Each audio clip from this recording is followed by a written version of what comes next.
There is a lot of misinformation out there on white sharks. There's still this mythical status that surrounds the species. You know, everybody wants to pin it on Jaws. People seem to think of it as this monster. One of the things that drives the fear is misunderstanding of these animals and just not really knowing what's going on, where they're going, what they're doing. Great white sharks are best known for prowling the waters off Australia, Africa, and California. But recently, white sharks have been spotted off the coast of Cape Cod. It's a conservation comeback story, but it's also a major change for locals. As far as I can remember, I would say that the sharks were never around. Chick Flaherty has been coming to the Cape for 60 years. He and his son Charlie are avid surfers. I would say in the last 8 years probably has been when people have really seen more sharks. We know white sharks occurred here historically, but they did kind of disappear for a while. White sharks were nearly wiped out in the Atlantic after years of overfishing and culling of their favorite food, gray seals. But in the past few decades, both species became protected under federal law, and now sharks and seals are reappearing around the Cape. People are concerned that the white shark population off the coast of Cape Cod seems to be exploding or exponentially growing, and there aren't indications of that. Megan and her team have recorded more than 3,000 videos of sharks over the past 5 years. Now they're analyzing the footage to find out how many are really out there. The more white sharks you look at, the more you'll see the little nuanced differences between them. Unique pigment patterns, spots, freckles, those sorts of things. The pattern of counter shading, so where the dark gray on the top of the animal intersects with the white belly of the animal, and a lot of them have pretty large scars that also help us identify them. So far, Megan's team has identified more than 300 individual sharks, but there are still more videos to process. And with summer approaching, the community wants answers. How many white sharks are out there is a really big question on everybody's mind. Sharks are back on the Cape. It's a clear conservation success story, but it also means that millions of visitors risk coming face to face with a deadly predator. We're in a kind of a new situation for Cape Cod where we have these large apex predators hunting for seals right off of popular swimming beaches. It does raise public safety concerns. Last summer, the worst case scenario came true. On a day like any other, Charlie arrived at the beach to find a frightened crowd warning people to stay out of the water.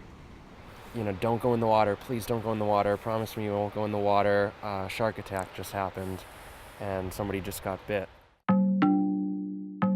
This photo shows the massive effort to carry a 61-year-old man off Truro's Longnook Beach.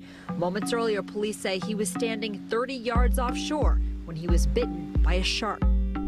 Exactly 1 month later, there was another attack, and this time, it was fatal. There had not been a deadly shark attack in Massachusetts since 1936. Sadly, though, until this past weekend. A 26-year-old man from Revere has been attacked and killed by a shark on the Cape. The summer of 2018 rocked the Cape Cod community. But surfers say they knew it was just a matter of time before something like this happened. We were all absolutely amazed that no one had been attacked by a shark yet. The upward trend has gone from 1 to 3 within 13 months. It's pretty much going straight up. You know, the pressure's on to provide answers, and it's tough because science is typically kind of a slow process. In light of the attacks, there's new urgency to figure out when the risk for surfers and swimmers might be highest.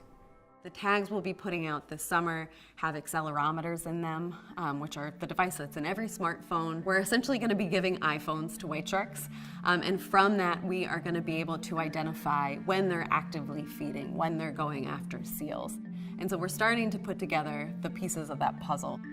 One thing they've learned is that sharks swim a lot closer to shore than people think.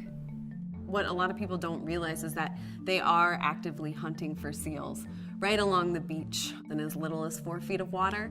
You know, if you choose to go in the water, you are swimming in an area that is also a hunting ground.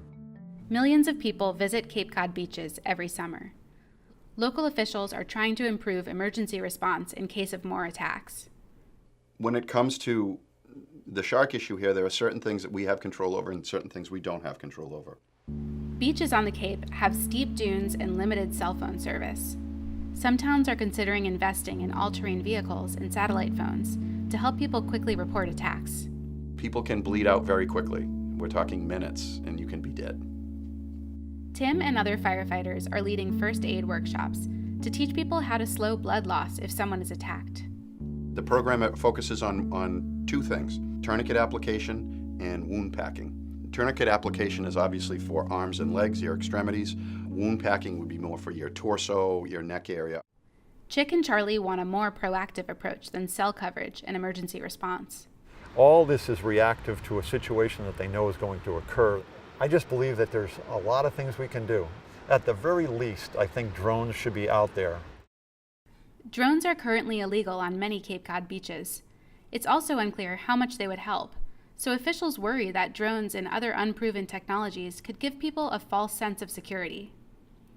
Until something more is done, Chick and Charlie say they won't be surfing on the Cape this summer.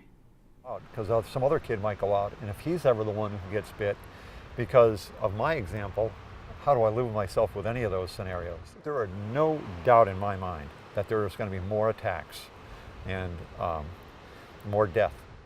You know, I'm a shark scientist. I love sharks, but I'm also a human, and I love humans. You know, we're all trying to be part of the solution here, and it's, you know, it's tough to see the way this has sort of fragmented the community. All around the world, when conservation is successful, the return of a species can cause unintended problems for people. Megan calls this scenario conservation conflict. You gotta have respect for these animals. At the end of the day, they're really amazing creatures, and they do perform a really important function in their ecosystem. Conservation conflict, it's really about trying to find a way forward. Just trying to find a way for us to coexist.